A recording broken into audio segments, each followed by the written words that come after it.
toutes et à tous, bienvenue sur le podcast Sonotone, le podcast qui libère la parole autour des sujets du bien vieillir. Je suis Emeline et je travaille pour l'Inesti, une entreprise sociale aux valeurs humaines fortes qui a pour objectif de mettre le numérique au service du secteur médico-social. Dans ce podcast, on s'adresse aux familles, aux aidants, aux personnes âgées, aux professionnels, ainsi qu'à toutes les personnes qui s'intéressent de près ou de loin au sujet du vieillissement et de la fin de vie, des sujets qui nous concernent tous. À travers ce podcast, ce qu'on souhaite, c'est aborder tous ces sujets de manière apaisée, constructive et même positive.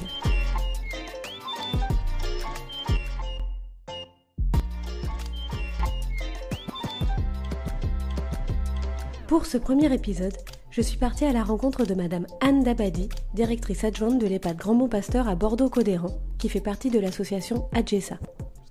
Elle compte une dizaine d'EHPAD sur la région Nouvelle-Aquitaine, ainsi que 8 autres établissements destinés à accueillir différents types de publics. Madame Dabadi est en charge de toute la partie de préadmission. Dans cet épisode, on échange sur le sujet de l'intégration en EHPAD, quelles sont les différentes étapes et comment cela se passe-t-il concrètement. Madame Dabadi nous explique comment elle accompagne les familles et la personne qui va faire son entrée dans l'établissement. Allez, branchez votre sonotone, c'est parti.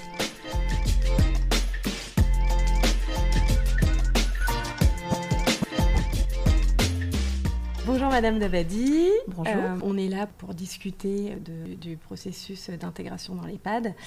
Est-ce que vous, dans un premier temps, vous pouvez vous présenter et présenter l'établissement dans lequel vous travaillez ? Alors, donc, je suis Anne Dabadi, je suis l'adjointe de direction de l'établissement l'EHPAD Grand Bon Pasteur, qui est un établissement qui a plusieurs dispositifs, donc un EHPAD de 101 places, dont une unité protégée pour les maladies Alzheimer et apparentées de 14 places. On a aussi un accueil de jour et un centre ressources. D'accord. Est-ce que vous pouvez nous parler du processus d'intégration dans votre établissement ? Comment une personne peut intégrer votre établissement et les différentes étapes ?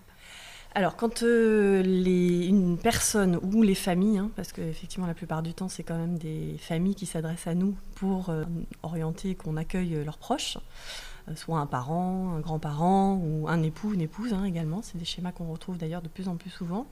Donc, il y a une étape essentielle qui est de déposer un dossier via un système qui s'appelle Via Trajectoire, qui est un dossier qui a un volet qui est essentiel pour nous, qui est un volet médical, simplement parce que les EHPAD prennent en charge des personnes avec un accompagnement spécifique et des besoins spécifiques. Il faut qu'on soit sûr que ce soit en adéquation avec les moyens, nous, qu'on a en interne.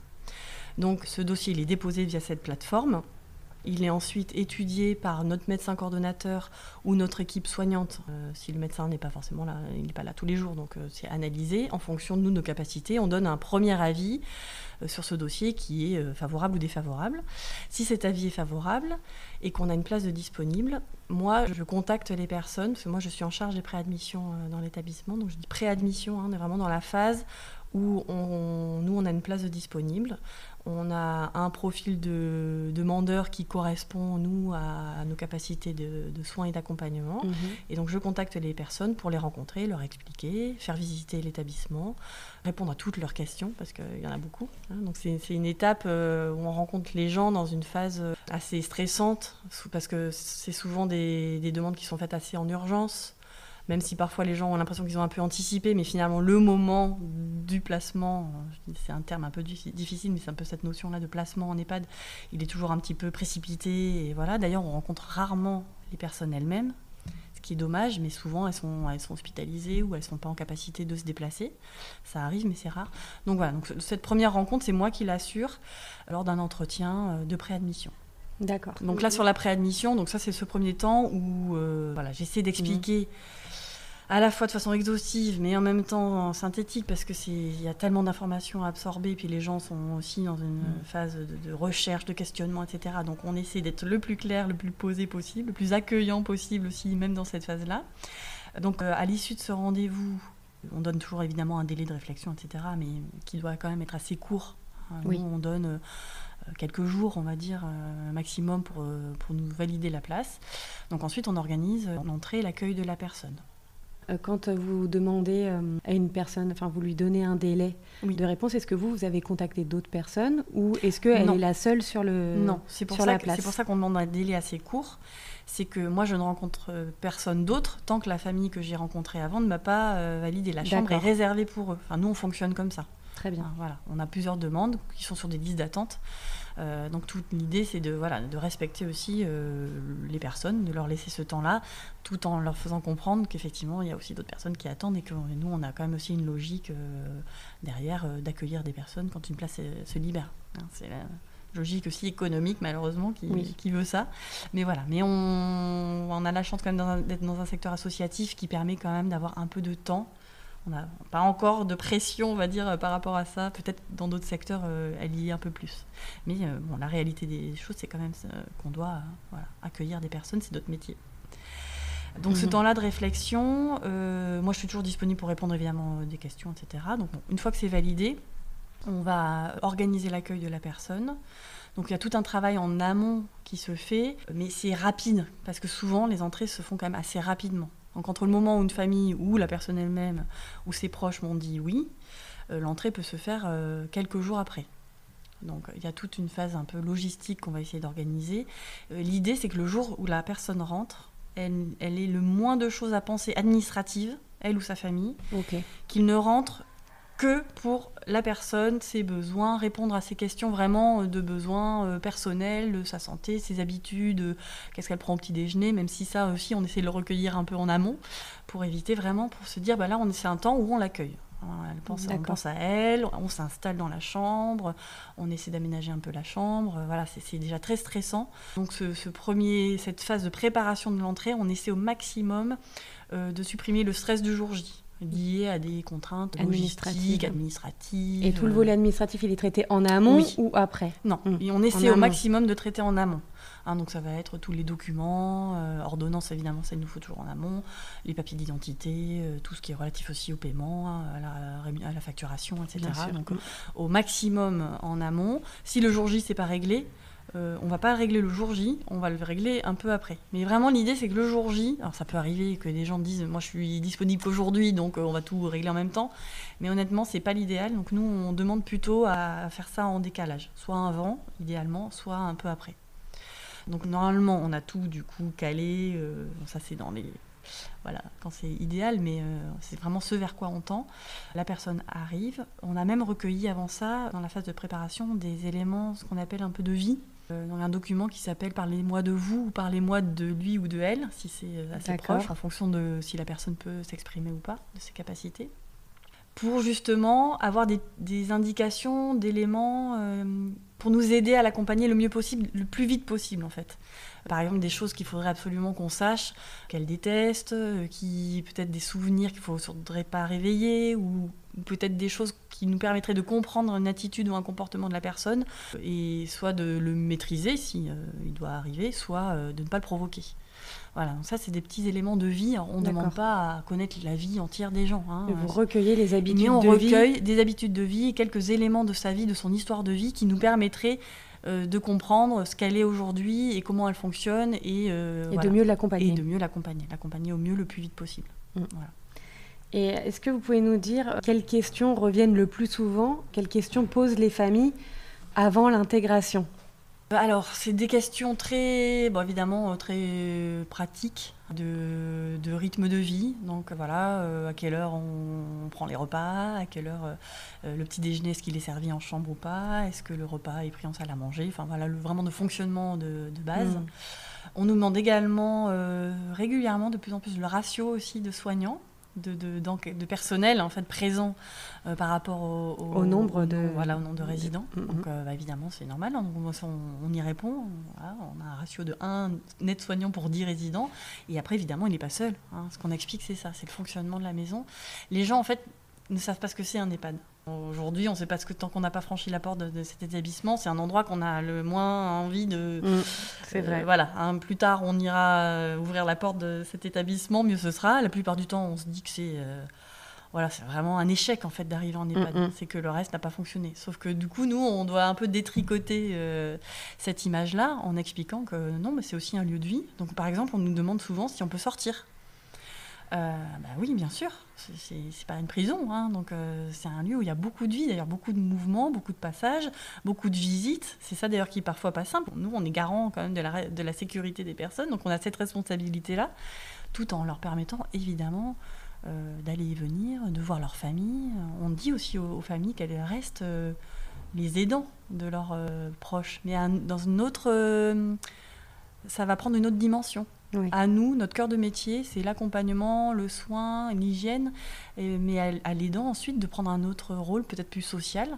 Mais on a besoin de ce rôle-là. On n'abandonne pas son proche en EHPAD. Or, il y a souvent ce sentiment d'abandon et une grande culpabilité. Oui, justement, je voulais qu'on en parle de la culpabilité des proches. Donc là, vous parliez de l'accompagnement du nouveau résident ou de la nouvelle résidente. Est-ce qu'il y a un accompagnement des proches aussi, des familles ? Alors, oui, mais qui n'est pas forcément formalisé.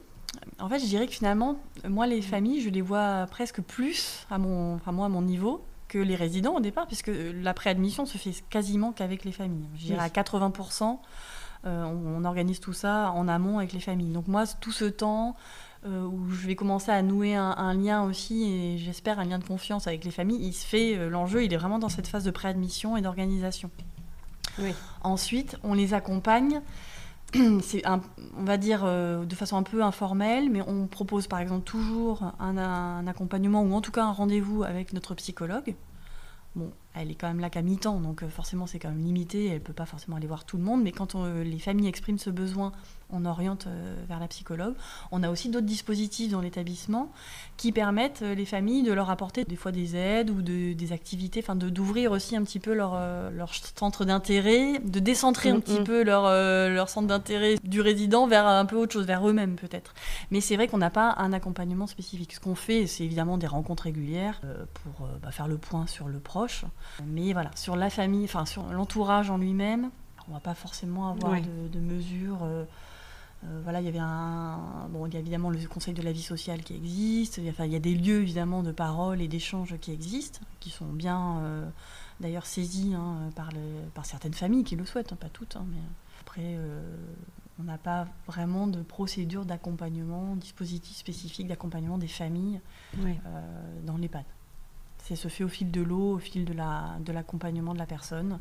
Donc on a des temps évidemment de bilan. Voilà. Oui, vous faites un suivi du résident. Oui, c'est plus du résident. Pendant lequel vous conviez les familles. Oui. Donc c'est à cette occasion-là que vous les voyez. Mais est-ce que, donc on parlait de la culpabilité, est-ce que vous ressentez la culpabilité des familles, toutes ou juste une partie ? Quasiment toutes. Et est-ce que vous avez, alors peut-être encore de manière informelle, mais vous essayez de les rassurer ? Comment vous faites ? Oui, alors moi, comme on dit souvent, on accueille ce sentiment. Là, on est vraiment aussi dans la phase d'accueil, donc on accueille tout. On accueille le résident, sa famille et tous ces sentiments mélangés qui peuvent être ressentis par les personnes. Donc nous, on l'accueille. Parfois, c'est pas simple parce que... Je peux pas leur dire, mais vous en faites pas, tout va bien se passer. Ce serait facile, mais puis ça fonctionne pas de toute façon. Donc c'est pour ça, j'accueille ça. Après, ils le verbalisent pas, oui, mais on le ressent bien. On ressent que il y a une forme de, quand je vous parlais d'échec, c'est un peu ça. On se sent coupable de pas avoir su proposer autre chose. Après, l'idée, c'est de faire en sorte que cette culpabilité s'estompe au fur et à mesure de l'accompagnement, quand le lien de confiance se crée et que les personnes après nous disent on vous a confié notre proche, on sait qu'on est rassuré, on peut commencer à mieux vivre, à penser à autre chose, à avoir une autre relation aussi avec le proche. Donc ce sentiment-là, certains l'expriment plus ou moins, ça s'exprime de façon plus ou moins importante ou violente même parfois. C'est un sentiment de culpabilité d'ailleurs souvent qui peut se retourner contre nous parce qu'il se transforme aussi parfois en reproche, parce qu'évidemment on est loin d'être parfait. Bon, ça, moi, j'aime bien dire ça souvent. Le mari d'une résidente m'a déjà dit, mais ça, moi, j'ai bien aimé que vous me disiez ça, parce que je dis souvent, de plus en plus, qu'on n'est pas parfait. Oui. Parce que c'est la réalité. Mais de le dire, déjà, c'est de mettre des mots sur une situation. Mais ce que je dis, c'est qu'on en est conscient et qu'on travaille là-dessus. Et que l'idée, c'est qu'avec eux, nous, l'accompagnement de la personne, on ne va pas le faire seul. D'ailleurs, le plan d'accompagnement personnalisé, le PAP, ce qu'on appelle qu'on est obligé de faire dans tous les établissements pour tous les résidents. On ne le fait pas seul, on le fait avec la famille, on le fait souvent signer par la famille, par la personne elle-même si elle le peut. Donc c'est quelque chose qu'on travaille ensemble. Donc tout ça, ça va participer de l'accompagnement aussi des familles et ça va, j'espère, participer à supprimer, en tout cas effacer, atténuer ce sentiment de culpabilité qu'il peut y avoir en début d'accueil. Et est-ce qu'il y a une période d'adaptation, comme on fait avec les enfants en fait Alors non. Parce que c'est brutal. Oui, c'est du jour au lendemain, c'est de l'hébergement. Alors, ce qu'on fait par contre de plus en plus, c'est de l'hébergement temporaire, qui est une forme de période d'adaptation. Ça ne peut pas être fait dans toutes les situations, mais on a des personnes, notamment qui sont dans d'autres dispositifs, donc je pense à l'accueil de jour, dont les proches, qui sont des personnes qui sont à domicile, qui viennent chez nous passer 2 jours à 3 jours par semaine, juste la journée. Des personnes qui ont des troubles cognitifs, donc parfois leurs proches partent en vacances, ils ne peuvent pas être seuls, donc nous, on peut prendre en charge des personnes à titre d'hébergement temporaire, et justement, ça permet de faire une première adaptation, de voir comment, sur 2-3 semaines, comment ça se passe. Après, la personne rentre chez elle, c'est programmé comme ça, elle repart chez elle, et ensuite, très souvent, ça donne lieu à un nouveau séjour, là, en hébergement permanent. Donc c'est quelque chose qui fonctionne positif. Bien. C'est souvent très positif, l'hébergement temporaire. Ça permet de un petit peu dédramatiser ce que c'est qu'un EHPAD, de se dire qu'après tout, on s'y sent bien. Voilà, bien accompagné. Les repas, après tout, c'est aussi pratique, tout est fait. Enfin voilà, ça permet d'avoir une autre image aussi et de préparer l'entrée qui, elle, sera plus permanente. Et à ce moment-là, ça se passe bien. Et en plus, ça se passe très bien aussi pour nos équipes qui connaissent la personne. Donc le jour où elle rentre, on connaît ses habitudes, même si elle peut avoir évolué en termes de besoins, etc. Mais ce serait ça, on va dire, la phase d'adaptation, mais elle n'est pas systématique dans nos accompagnements. Ouais. Donc quand ça se fait, on va dire brutalement du jour au lendemain sur l'hébergement permanent, l'adaptation, elle va se faire avec les familles aussi. Donc on essaie d'accompagner les familles, on leur dit, parfois certaines viennent tous les jours. Donc on essaie aussi d'essayer de leur dire d'espacer un peu. Enfin, voilà, après, à chacune de trouver son rythme et son lien, le lien qu'elle veut avoir en fonction aussi de l'histoire de vie qu'elle a. Mais ça, c'est quelque chose qu'on peut... C'est, on va dire, l'adaptation par rapport aux proches. Oui. Cela dit, pour les enfants, c'est la même chose aussi. Donc c'est souvent de l'adaptation suivez pour quand les même... parents. oui, voilà, c'est ça. C'est ce qu'on dit souvent. Vous suivez quand même ce qui se passe, toute cette relation qui évolue. Oui, les soignants sont très attentifs à ça. Nous aussi, on essaie de l'être, mais parce que souvent on est alerté. Et notre psychologue aussi, sur la relation entre les proches et leurs parents qui est chez nous. Et il y a combien de résidents 101. 101. Et vous arrivez à suivre tout le monde? Plus ou moins, évidemment. En fait, nous, ce qui va nous remonter, c'est les situations les plus complexes. Au quotidien, on essaie de travailler sur ce qu'on a appelé la sectorisation. Pour justement, c'est un tel nombre quand même important. 100 résidents, c'est quand même important. Donc, une personne ne pourra pas connaître les 100 résidents et leur famille parfaitement. Ça, ce n'est pas possible. Ça, on s'en est rendu compte avec la directrice, Madame Barrier, quand elle est arrivée. Donc son idée, c'était de se dire, on va travailler sur des échelles plus petites, en se disant qu'à une échelle plus petite, par contre, là, on peut connaître 10 résidents, ça oui. C'est cette idée qu'on a, alors qui n'est pas complètement aboutie, parce que les choses se mettent en place progressivement, d'avoir vraiment des référents, des secteurs, où on ait les mêmes équipes d'aides-soignants, d'agents des services logistiques, donc le personnel d'entretien, qui soient sectorisés, donc sur une même... alors c'est une sectorisation géographique, mais du coup, qui connaissent les mêmes résidents, leurs habitudes, qui savent que par exemple une personne n'a pas voulu prendre sa douche tel jour, du coup le lendemain, moi je suis là le lendemain, ou c'est mon collègue je connais qui est là le lendemain, donc je vais lui dire retente là et il faudra le faire. Voilà, des choses comme ça où on s'adapte vraiment au rythme, et là on connaît mieux la famille et elles ont un interlocuteur qui est le même ou quasiment le même tout le temps, donc c'est rassurant. Et les résidents ont un repère, des personnes repères. Exactement. Donc ça, c'est l'idée. Important. Exactement. Ça, c'est ce qu'on veut. C'est comme ça qu'on est organisé. Maintenant, les gens n'ont pas toujours l'impression que ça fonctionne, puisque simplement, parfois, il peut y avoir de l'absentéisme et que on remplace quand même les personnes. Et donc, le remplaçant, lui, on ne le connaît pas. Donc, il doit aussi réapprendre des choses. C'est la continuité, en fait, de cette sectorisation qui est plus compliquée à mettre en place. Mais sur le principe, on est convaincus que c'est une des pistes pour justement mieux connaître et mieux accompagner les résidents et leurs familles et leurs proches. Est-ce que dans votre processus d'intégration, vous auriez besoin d'outils, je ne sais pas si vous êtes à la recherche, vous n'avez peut-être pas le temps, mais vous auriez besoin d'outils pour mieux comprendre l'état d'esprit des personnes, ce qu'elles ressentent, toutes les questions qu'elles peuvent avoir, même si vous faites des entretiens de préadmission, est-ce qu'il y aurait quand même besoin de... Oui, parce que l'entretien de préadmission, il dure 1 heure, 1 heure et demie, en fonction aussi des personnes, de ce qu'elles souhaitent exprimer. Donc c'est déjà assez long, mais c'est pas non plus suffisamment long. Alors, c'est le document dont je vous parlais, qui s'appelle « Parlez-moi de vous, parlez-moi d'elle », ça a été un des éléments qu'on a mis en place récemment. Parce que justement, ça permettait aussi aux gens de poser un peu leur ressenti. Peut-être qu'on pourrait approfondir un peu ça. Pour se tourner plus vers les familles, parce que c'est vrai que c'est un document qui est quand même très centré sur le résident, le futur résident, en tout cas sur la personne, et moins sur l'entourage. Et c'est vrai que peut-être que ça serait quelque chose à approfondir. Nous, on serait un peu jugés partis, donc c'est vrai que quand on rencontre les familles, c'est pareil, c'est souvent pour répondre sur des sujets très pratiques, très logistiques, très tournés vers la personne. On parle assez rarement, des fois, moi, j'introduis un peu le sujet en disant vous, comment vous allez, comment vous vous situez, mais d'abord, je ne suis pas psychologue, je ne suis pas sûre d'avoir beaucoup de talent dans ce domaine. J'essaie d'être accueillante et de rassurer les personnes au maximum, mais voilà, je suis un peu limitée, donc c'est vrai que peut-être des entretiens ou en tout cas, peut-être proposer plus de choses pour eux. Mais je sens que dans cette phase d'accueil, c'est pas forcément ce qu'ils recherchent dans les médias. Ce serait peut-être... en tout cas, eux n'y pensent pas forcément. Mais je me dis que ce serait peut-être dans une phase qui suivrait, de peu de temps, mais les premiers jours d'entrée.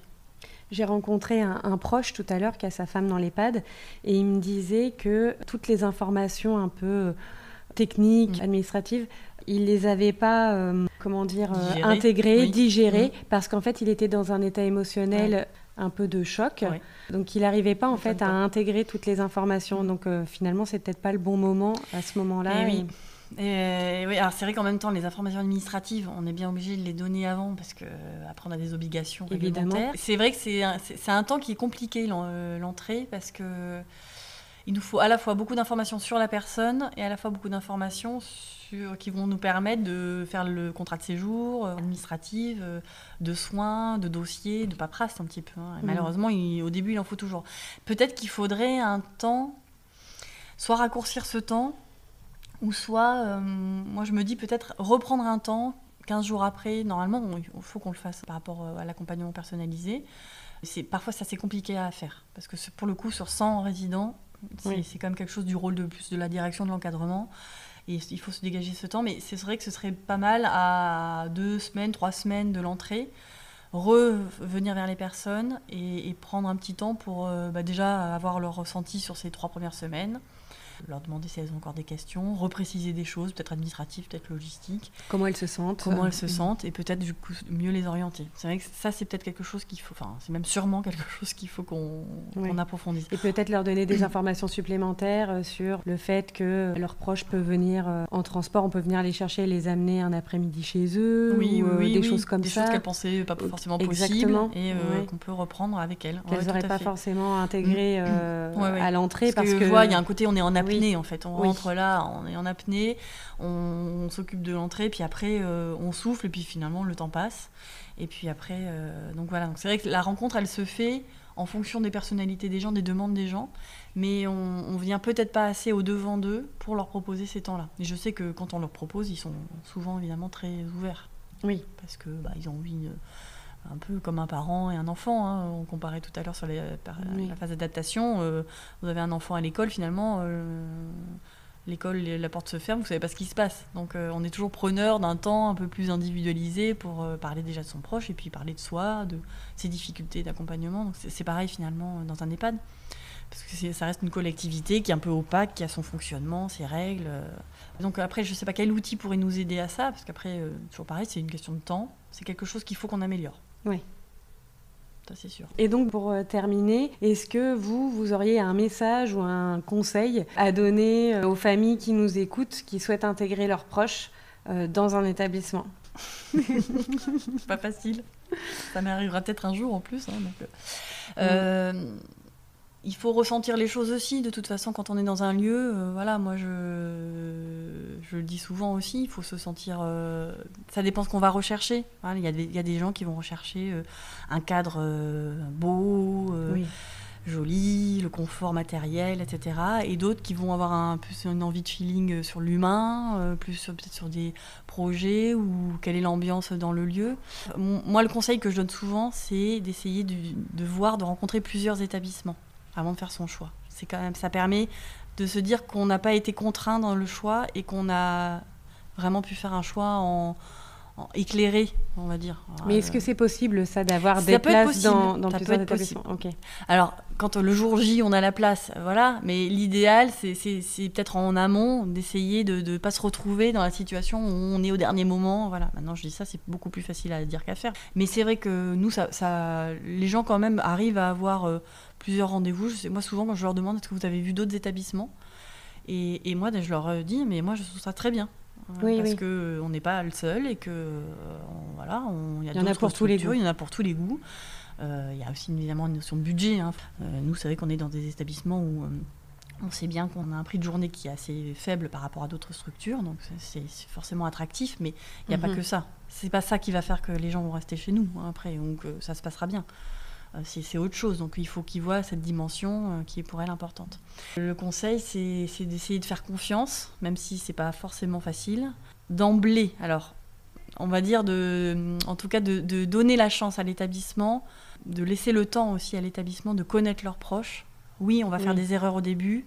Je pense, nous, comme tout autre établissement, comme toute autre équipe de n'importe quel EHPAD en France, c'est des métiers qui ne sont pas faciles. Pas parce qu'on manque de personnel ou quoi que ce soit, parce que c'est de l'humain. Qu'on a 101 résidents, on a donc 101 personnalités, 101 pathologies ou polypathologies, donc 101 manières de s'occuper d'une personne. Et ça, c'est pas forcément facile à trouver tout de suite. Le bon dosage, certains vont avoir besoin de plus de soins, d'autres vont avoir besoin de plus d'autonomie. Donc tout ça, ça demande quand même du temps. Même si on aura tout fait pour le plus vite possible trouver le bon dosage, il faut quand même nous laisser du temps. Et que la confiance va se nouer au fil du temps si ça se passe bien. N'attendez pas tout de suite quelque chose de parfait et surtout n'ayez pas trop d'idées préconçues. Essayez de comprendre ce que c'est qu'un EHPAD vraiment, ce qu'on peut faire, ce qu'on ne peut pas faire. Il faut comprendre qu'un EHPAD ne peut pas tout faire. On ne sera pas aussi bon qu'une personne proche à domicile, c'est le parent, on ne pourra pas apporter cette qualité forcément d'accompagnement attendue. Et ce sera avec le temps. Voilà, on va apporter quelque chose, mais avec le temps, de nous aider aussi, parce qu'on a besoin d'eux, je le dis parce que ça c'est vrai. Ne pas croire que vous nous laissez votre proche et qu'après on n'a plus besoin de vous. Non, on a besoin encore de vous tout au long de l'accompagnement, et notamment au début pour justement trouver ces clés, ces repères qui vont nous aider à bien accompagner l'approche. Merci beaucoup, Madame Dabadi. Avec plaisir. Pour votre temps. Merci. Merci à vous de nous avoir écoutés jusqu'ici. Si cet épisode vous a plu, n'hésitez pas à le partager à toutes les personnes qui pourraient être intéressées et à nous faire un retour via la plateforme de podcast sur laquelle vous nous écoutez. Si vous aussi, vous souhaitez témoigner, contactez-moi via le site internet de l'Inesti, www.linesti.com. Merci à tous et à bientôt.